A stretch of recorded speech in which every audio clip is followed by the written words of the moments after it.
Vamos lá, pessoal, então, dando continuidade aqui aos nossos pressupostos específicos de legitimação, nós estamos falando sobre a questão da identificação, né? Identificação criminal. Vamos lá, vou abrir aqui o artigo 313,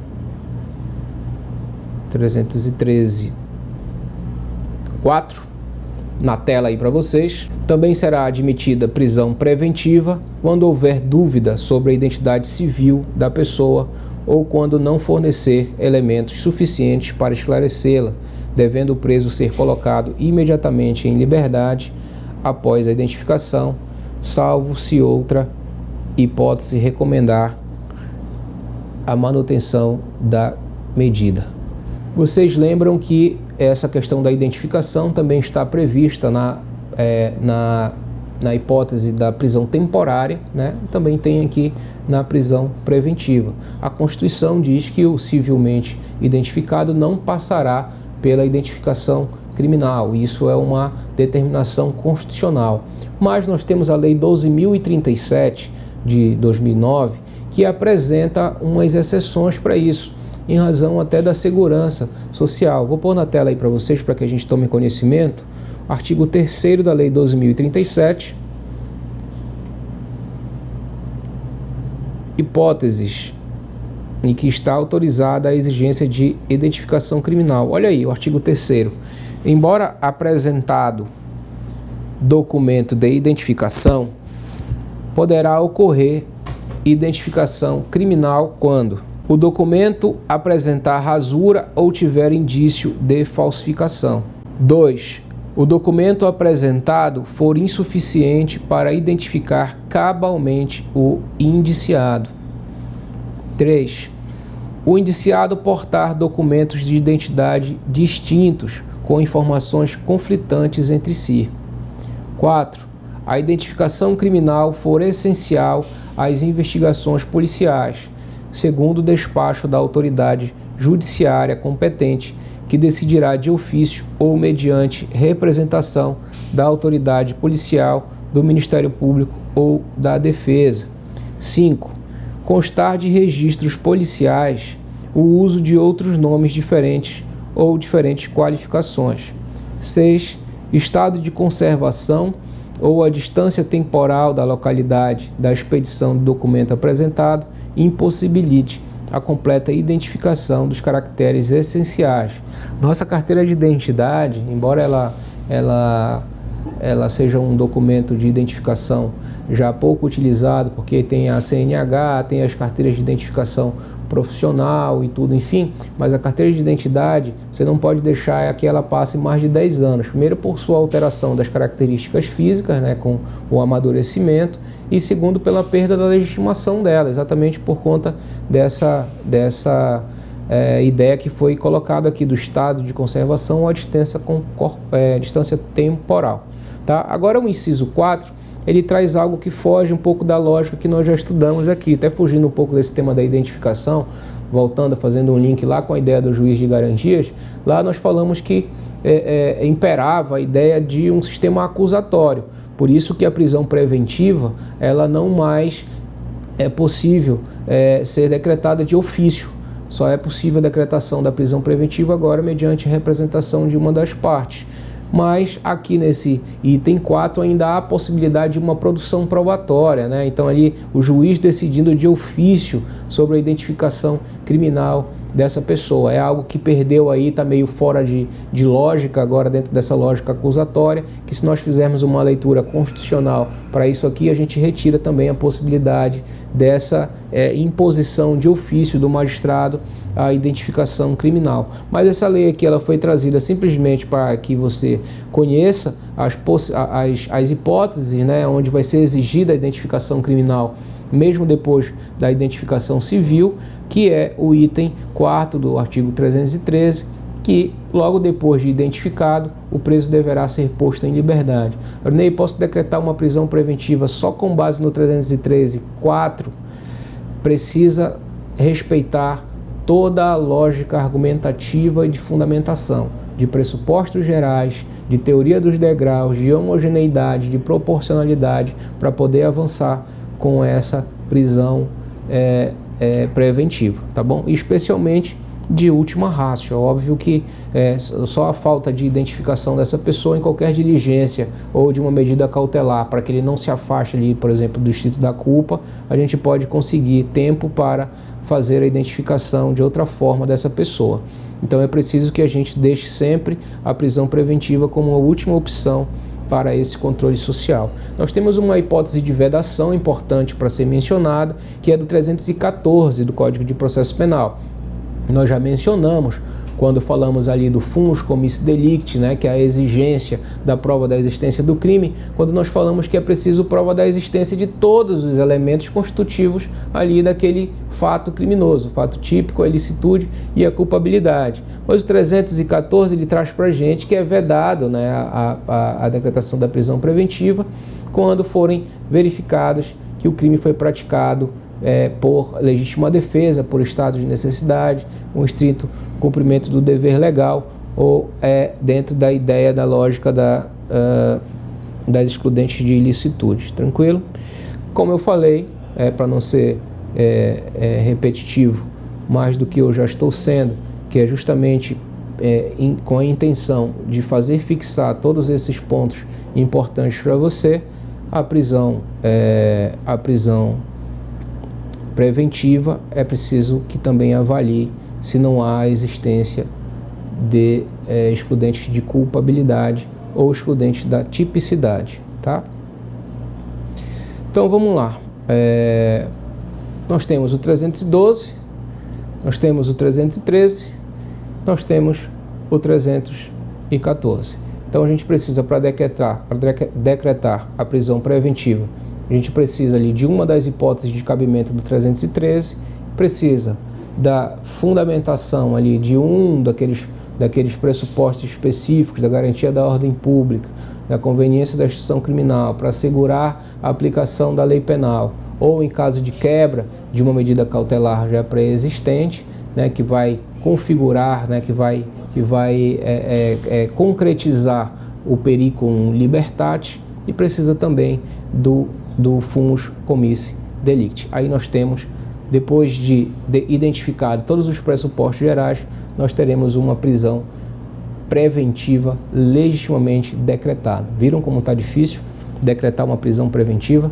Essa é a lógica agora da nova legislação. Beleza? Vamos ao módulo 5, agora falando das prisões em espécie, especificamente da prisão domiciliar, dando continuidade às prisões em espécie. Nós já vimos o flagrante, já vimos a temporária, vimos a preventiva, vamos então à prisão domiciliar.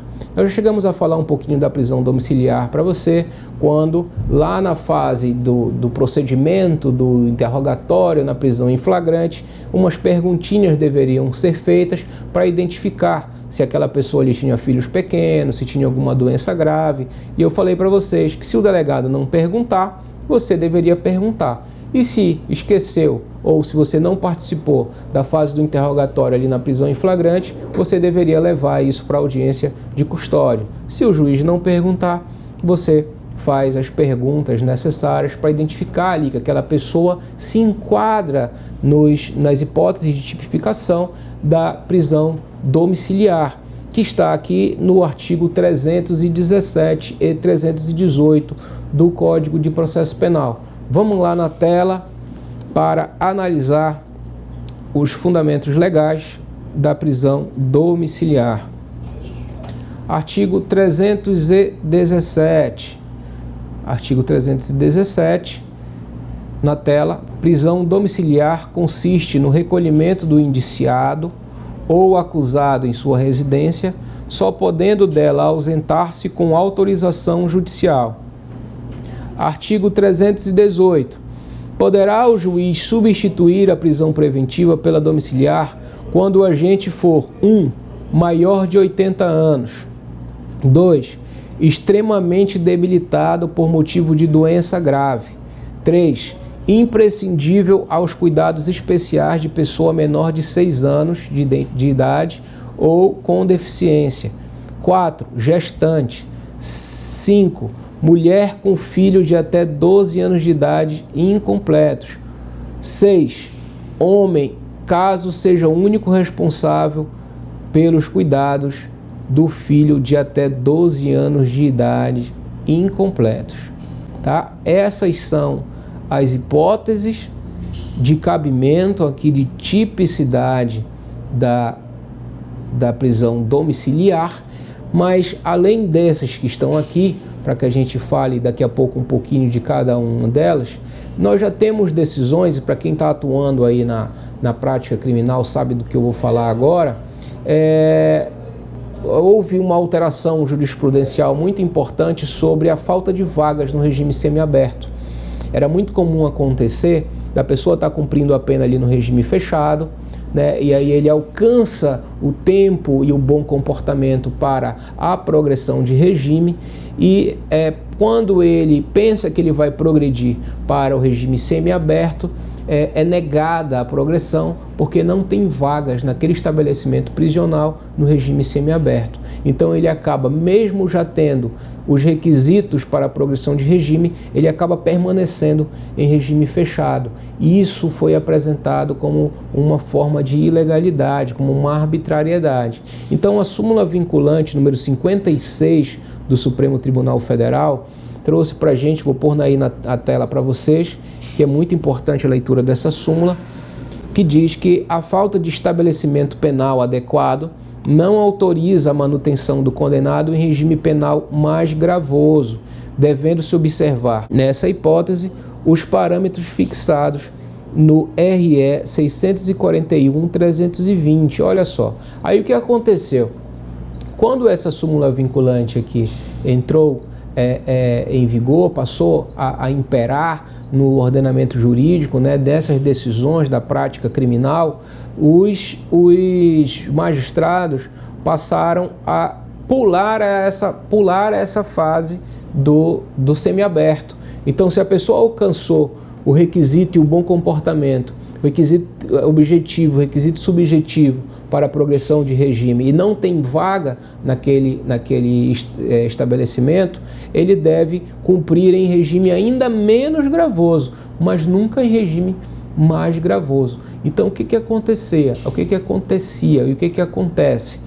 Os magistrados acabam decretando a prisão domiciliar. Então ele sai do fechado, pula o semiaberto porque não tem vaga e vai para o domiciliar, inclusive já sendo autorizado, como ele está ali em tese, num regime semiaberto domiciliar, ele tem autorização de saída temporária para o trabalho, para o estudo, né, considerando como se ele estivesse realmente num estabelecimento prisional, tá? E isso, obviamente, ao meu ver, acaba sendo, de certa forma, mais gravoso, porque ele vai, de certa forma, também estar com a sua liberdade restringida, né? Então, no caso, se não houver vagas e isso não for ocorrido, obviamente, por culpa do detento ali, por culpa do interno, ele deve ser posto em regime aberto ou ele deve ser libertado. Mas, menos pior é o regime domiciliar. Mas ataquem isso nesse sentido, analisem isso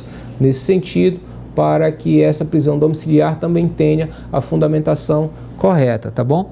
Então, como não tem hipótese aqui nesse sentido da domiciliar por falta de vaga, ao meu ver não tem cabimento essa prisão domiciliar para suprir a ausência de vagas, tá? Ela é uma prisão, acaba sendo uma prisão ilegal.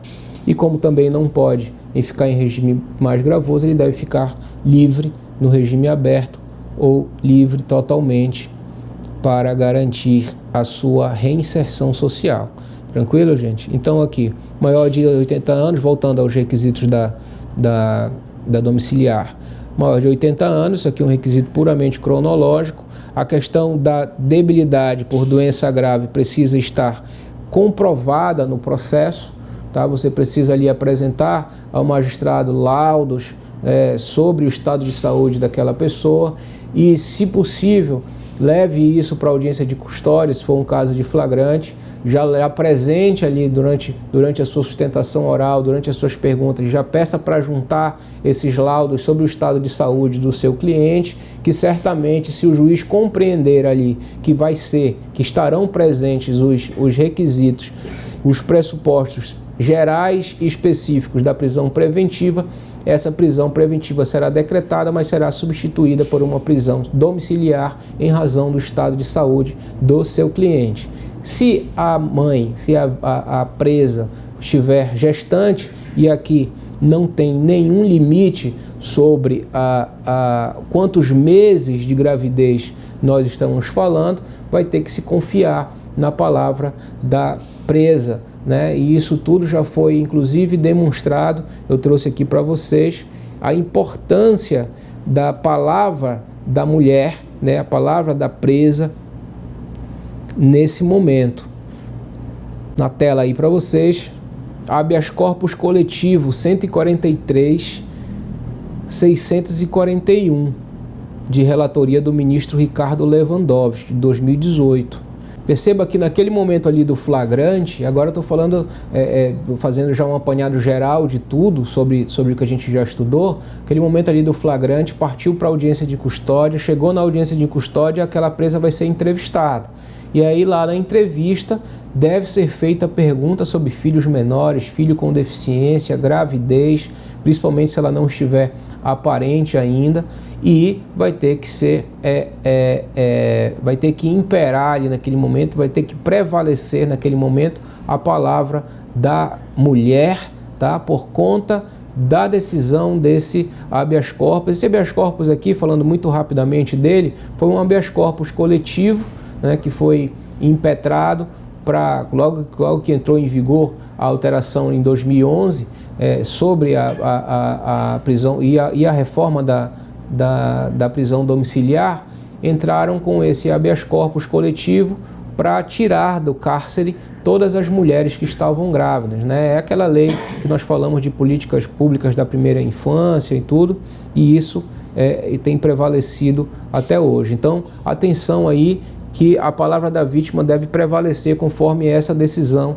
do Supremo Tribunal Federal, tá bom? Eu trouxe aqui também o habeas corpus 153.961 do ministro Dias Toffoli e trouxe o STJ 489.102 do ministro Nefi Cordeiro, de 2019. Tudo isso para dizer para vocês aqui o seguinte: embora o 318 ele utilize a expressão poderá, a gente acredita que, conforme a jurisprudência do STJ e do STF, isso seja um direito subjetivo do preso, tá? Óbvio que por uma questão humanitária, tá? Aqui, tanto é que a prisão domiciliar é chamada prisão domiciliar humanitária, nós temos que levar em consideração a necessidade de preservação da integridade daquela pessoa e daquela pessoa dependente. No caso, os filhos menores de 12 anos, que tem o pai como único responsável, os filhos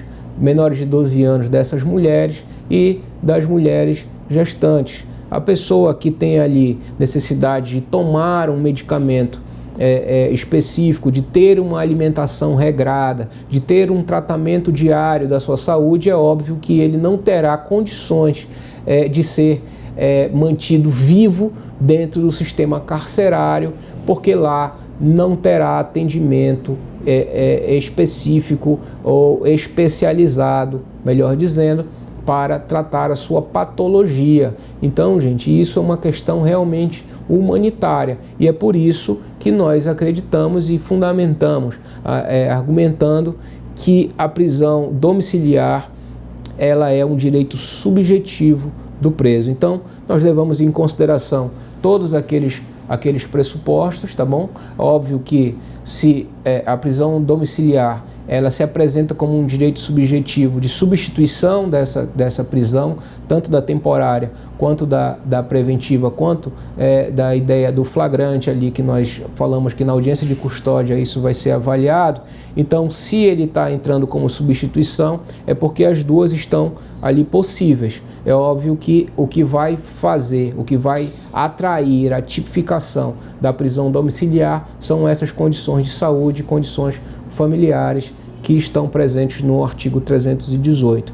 Então é preciso, obviamente, que todos os pressupostos gerais e específicos da prisão preventiva e da prisão temporária estejam presentes para que essa substituição seja legítima. Por que eu estou falando isso para vocês?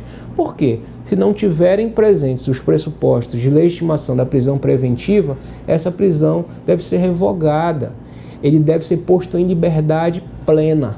Não cabe prisão domiciliar substitutiva se não estiverem presentes os fundamentos que legitimam as outras prisões. Tranquilo? Então isso era o que nós tínhamos para falar sobre a prisão domiciliar, apresentando aqui um quadro no nosso material de apoio de jurisprudência por tema. Isso aqui está tudo no nosso material de apoio. Lembrando a vocês que eu estou à disposição no nosso Instagram, @aurineibrito, para tirar todas as dúvidas. Muita gente já falando aqui conosco, muitas dúvidas sendo tiradas, grupos de estudos sendo formados, analisando a jurisprudência que vai evoluindo, que vai avançando, para que a gente possa aperfeiçoar esse tema e garantir que as instituições convivam em equilíbrio, né, no trabalho desses temas que são muito caros à sociedade. Então, daqui a pouco a gente volta continuando o nosso curso.